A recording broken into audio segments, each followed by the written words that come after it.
All right, so I'm going to talk about what's new in Teams Toolkit. If you're unfamiliar, Teams Toolkit are the developer tools that we've been working on to build apps for Teams, but you can also build these experiences across M365. So you can build plugins like Gary and Waldick just showed for M365 Chat. You can build apps for Teams, and you can use that shared app manifest to also run an Outlook, and you can also create Outlook add-ins. So while it is called Teams Toolkit, I know it's a bit confusing. We're working on that. You can build for lots of different things. So I'm going to show you what's new in VS Code and also inside Visual Studio. So let me share my screen. And since we're on this Teams call, feel free to ask any questions in the chat. I'm not going to show any slides. I'm just going to try and show you some demos, so bear with me if things take a little time to load. But I'm just going to walk you through some of the cool stuff. So it's been a while since I've been in here talking about this. So some things with Teams Toolkit that are new. If you don't know how to get it, you can get it for the CLI, which is an NPM package. So you can install it from NPM install, and I think it's called TeamsFX-CLI. Or you can use our VS Code and VS extensions. They have all the same features, plus they help you run and debug and integrate things like tunneling. So if you want to debug your bots, all that's included. So you can get it from the marketplace for VS Code.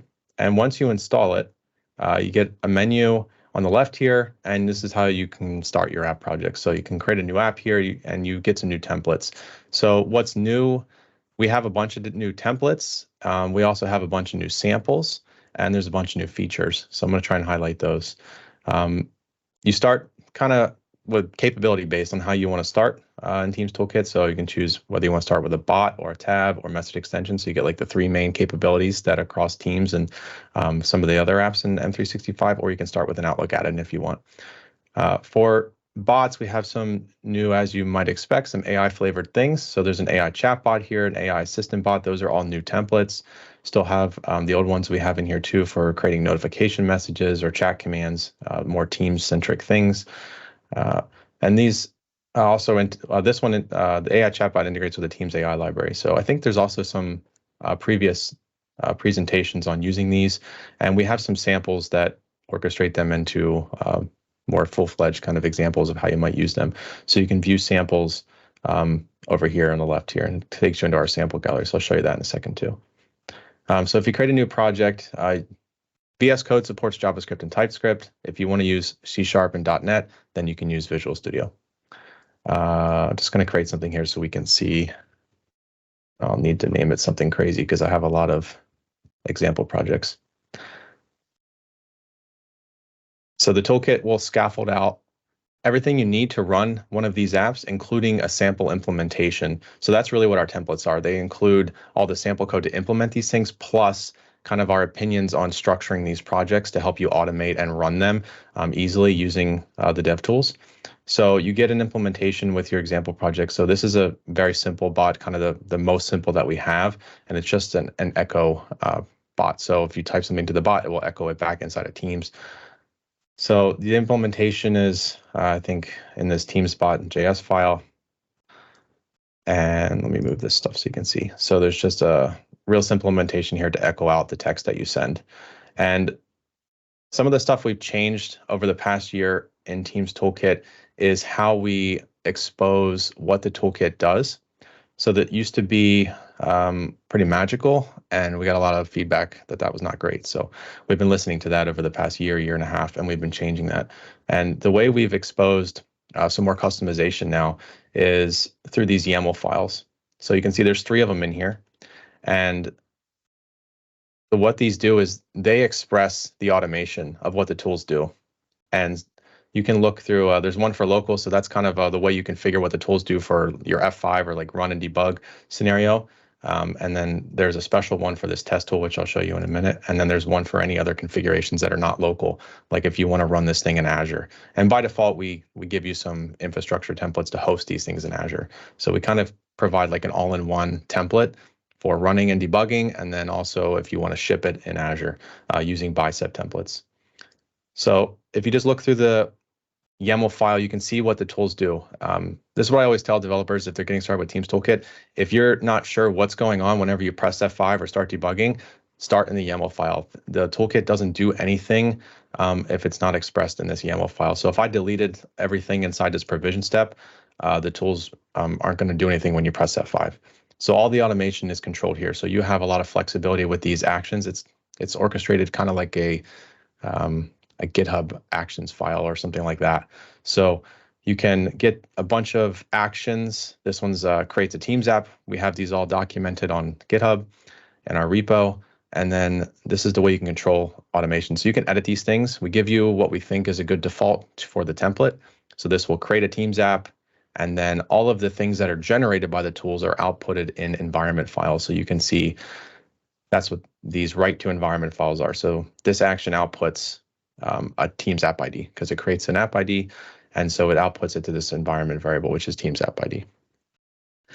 You also need a bot. So we have actions to create bots. We have actions to register it with bot framework. This is all stuff you'd normally have to do inside the developer portal.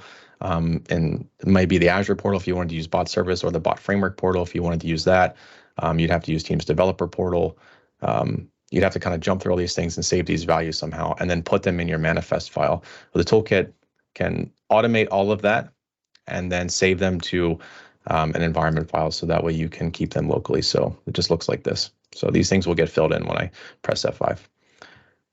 And one of the cool things the toolkit does is, so you can run locally or you can run in Azure. All this automation is now combined in those environment files, and then the tools will give you a single manifest file that you can use across different environments. So we just replace these environment variables. So just have a kind of like handlebar style syntax for using the manifest file. So if you use these, then the tools will attempt to read environment files and replace the values. If you want to hard code stuff here with your IDs, you can do that too. It's just a JSON file. It's just the manifest you're used to, but the tools will recognize if you use this syntax, and then you just put in your environment files here. So there's one for the app ID, there's one for the bot ID, and that corresponds to whatever environment I'm trying to run. And the toolkit menu has an environments menu here, so you can kind of debug different environments, and that's how that's controlled. So that gives you a way to keep everything simple.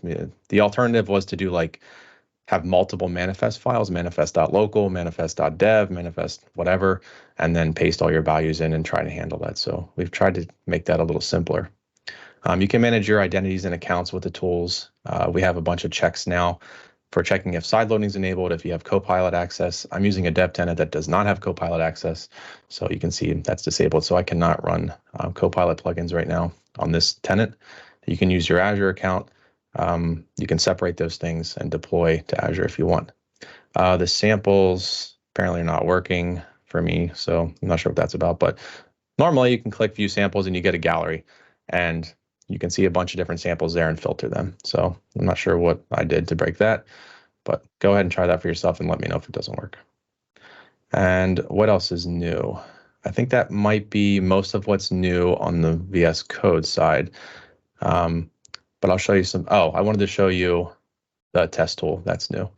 So something new we've done I think it's most useful for developers who either want to get started really quick with no accounts, have no M365 account, no Azure account, none of that stuff, or you're in a tenant that is very locked down and for some reason you can't create a developer tenant or whatever. You can use the test tool now, and I think I already have it running.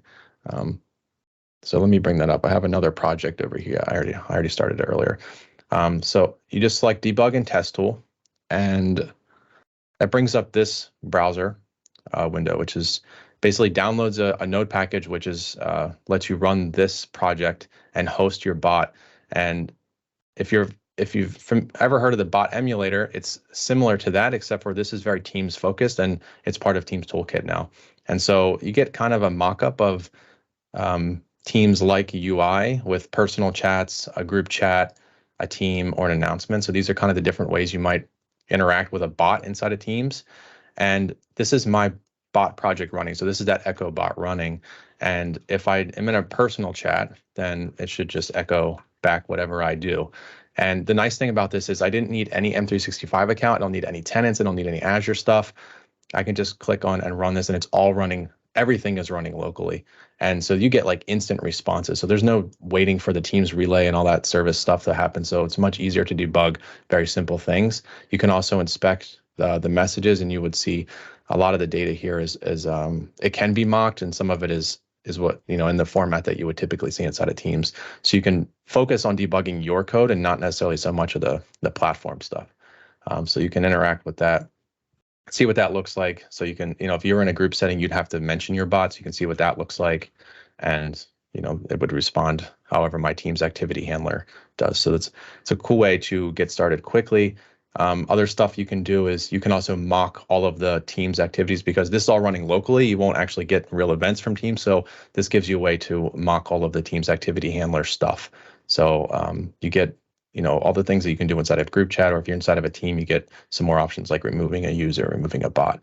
And that would just trigger those events for you. So that way you can respond to them inside of your activity handler. So that's new. And you can also do that inside of Visual Studio. So in VS, we've been working on the .NET experience. Let me open the new project dialog here. And one of the new things we have here is a bunch of new templates, and we have .NET 8 support. Last time I was showing, we're still kind of locked into .NET 6. So in the latest 17.9 previews, we have updated most things to .NET 8. So we have a lot of the same templates that you'll see in the JavaScript and TypeScript world. We have the AI chatbot, the AI assistance stuff, and it's all supported with .NET 8. So I already created this project earlier, and I thought I had it open, but I guess I didn't. Or maybe I closed it. Yeah, I think it's this one.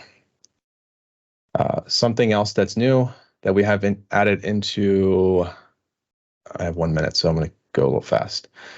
Something else that we added in here is a way to preview adaptive cards right inside of VS and VS Code. So if you open an adaptive card JSON file, you'll see a preview on the right-hand side, and you can toggle between different things. And if you add a data file here, you can, let me just add some data here. This is a title. Sure. Get that formatted right. If I save that, then the data stuff works, and you can see on the right here, it's all working in there. So it gives you a quick way to preview adaptive cards, and this is all using the latest rendering technology from Teams. That's why we built it. Is Teams adaptive cards tend to render a little differently than the rest of the platform, so we wanted to make sure you got a very accurate preview of that. So that's all built in now to the toolkit. So let me know if you have any questions. I'm happy to answer anything I missed if you've heard about, and thanks.